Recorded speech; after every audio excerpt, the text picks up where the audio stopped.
All right, welcome everyone. Today, we are diving deep into what is, without a doubt, one of the most critical skills you're going to build as a resident, the preoperative workup. Look, this isn't just about ticking boxes on a form.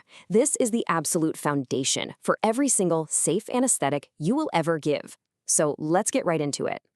And I want you to make no mistake about this, that 30 minutes you spend with a patient before they ever see the inside of an operating room, it's arguably the most critical part of the entire surgery. Your preoperative assessment is where you predict what could go wrong, you plan for it, and you prevent a disaster before it can even start. It's literally where a case is set up to be smooth or to become a full-blown emergency. So here's our game plan for this explainer. We're going to tackle 3 essential pillars. First, we'll get into predicting the difficult airway. Second, we'll master the latest ASA fasting guidelines. And there have been updates. And third, we'll talk about how to navigate the absolute minefield of perioperative medications. And then we'll wrap it all up with a quick hitter recap of the key numbers you've got to have locked in. Okay, let's start with the airway. At the end of the day, our entire exam is designed to answer one single question. How easily can I line up the oral, pharyngeal, and laryngeal axes to get a straight shot at the vocal cords? That's it. Everything we do, every test is built around solving that simple geometry problem. And to do that systematically, we use the Lemon mnemonic. It's a great framework that makes sure you don't miss anything important. For right now, we're going to really focus on 2 of the most crucial parts of this, the Malampati score and the 3-3-2 rule. So first up, the Malampati. A class 1 view, just like this one, is what you hope to see. It's wide open, it's the best case scenario. But the technique here is absolutely crucial, and honestly, it gets done wrong all the time. Your patient has to be sitting upright, head in a neutral position, mouth open as wide as possible, but, and this is the key, without saying ah. Phonation, making that sound, can actually lift the palate and artificially improve the view. That gives you a dangerous false sense of security you just can't afford. Now in a class 2, you can see how things are starting to get a little more crowded. The base of the tongue is starting to rise up, and it's hiding the tonsillar pillars from view. This is really our first hint that the pharyngeal space might be tighter than we'd like. By the time you get to class 3, all we can see is the soft palate and just the very bottom of the uvula. Now here's the clinical pearl. A class 3 or 4 score has a direct correlation with a higher chance of a difficult intubation and also obstructive sleep apnea. This is a big warning sign. And finally, we have class 4. Here, the tongue is completely blocking the view of the soft palate. You can only see the hard palate. When you see this, alarm bells should be going off in your head that you might be looking at a very, very difficult airway. But here is the single most important thing to remember about the Malampati score. It is never enough on its own. It has low sensitivity. It's known for being an unreliable test by itself.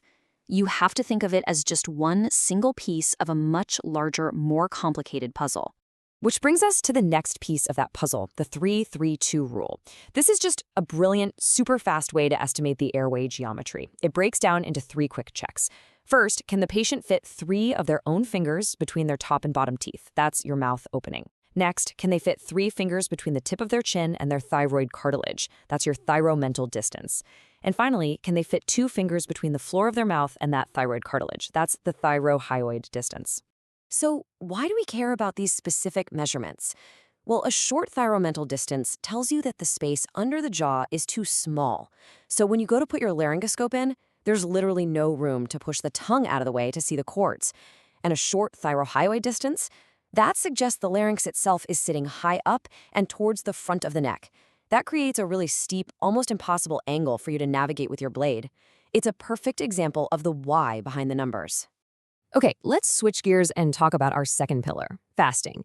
The ASA actually updated its guidelines back in 2023, and they put a huge focus on patient comfort and safety, all of it driven by some really solid science. The main rules are actually pretty simple, but incredibly powerful. 6 hours or more for any solid food or non-human milk. And here's the big change. Clear liquids are not only okay, but they are actually encouraged right up to 2 hours before the procedure. So what counts as a clear liquid? Basically, anything you can see through that doesn't have particles in it. Think water, black coffee, tea, pulp-free juice. But the key takeaway from the new guidelines is the strong recommendation for carbohydrate drinks.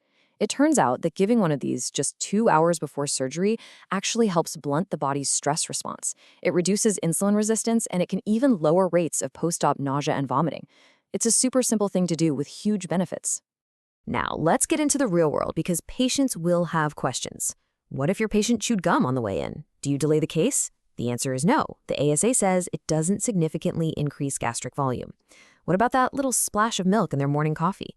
Well, technically, milk is a non-clear fluid, so the 6-hour rule still applies, even if studies show the risk is pretty minimal. And for kids, their metabolisms are so high that hypoglycemia is a real risk, so we stick really firmly to that 2-hour clear liquid rule to keep them safe. All right, let's move on to our final section, medications. This is a true balancing act, right? You're constantly weighing the risk of stopping a drug versus the risk of continuing it through surgery. It can be tricky. Let's start with the one that's on everybody's mind right now, GLP-1 agonists. We're talking about drugs like Ozempic and Wegovy. These medications profoundly delay gastric emptying. What that means for us is, even if your patient followed the fasting rules perfectly, their stomach could still be dangerously full of food. The 2024 guidance is very clear. If a patient is on one of these drugs and they have GI symptoms like nausea or bloating, you have to treat them as a full stomach and plan for a rapid sequence induction. Next up, SGLT2 inhibitors like Jardiance. These can cause a really scary, life-threatening thing called euglycemic DKA. So the combination of surgical stress plus fasting forces the body to stop burning sugar and start burning fat for energy. This leads to a massive production of ketones and a severe metabolic acidosis, all while the patient's blood sugar looks totally normal on the monitor. This is exactly why we hold these drugs for 3 to 4 days before surgery. Okay, now for a classic one, ACE inhibitors versus beta blockers. For ACE inhibitors and ARBs, it all comes down to why the patient is taking it. If it's for heart failure, you continue it. You don't want them to decompensate. If it's just for high blood pressure, you hold it, because otherwise you risk severe refractory hypotension after you induce them. Beta blockers, though, that's simple. You always continue them. Chronic use actually upregulates the beta receptors, so if you stop them suddenly, you can cause a catastrophic rebound tachycardia and ischemia. And finally, the blood thinners, aspirin for secondary prevention, like for a cardiac stent, you continue it. You've got to protect that stent. Low molecular weight heparin, the whole time totally depends on the dose. It's 10 to 12 hours for the small prophylactic doses, but a full 24 hours for the bigger therapeutic doses. This is absolutely critical to prevent a spinal hematoma if you're planning on doing a spinal or an epidural. And for the DOACs, you're usually looking at a 3 to 5 day hold to give them enough time to clear out of the system. Okay, take a deep breath. I know we've covered a ton of ground. To make sure the most critical numbers really stick in your brain, we're going to run through them one more time, rapid fire style. You ready?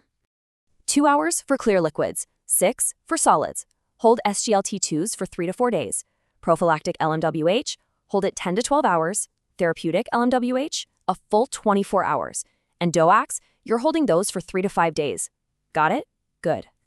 So we're going to end on this thought. We've given you the guidelines, the rules, and the science behind them. That's your foundation. But your real job, the hard part, starts now. It's all about developing the clinical judgment to know when a patient doesn't quite fit the mold, to be able to spot the one person who is going to break all the rules. And that's the art of anesthesia. Thanks for tuning in.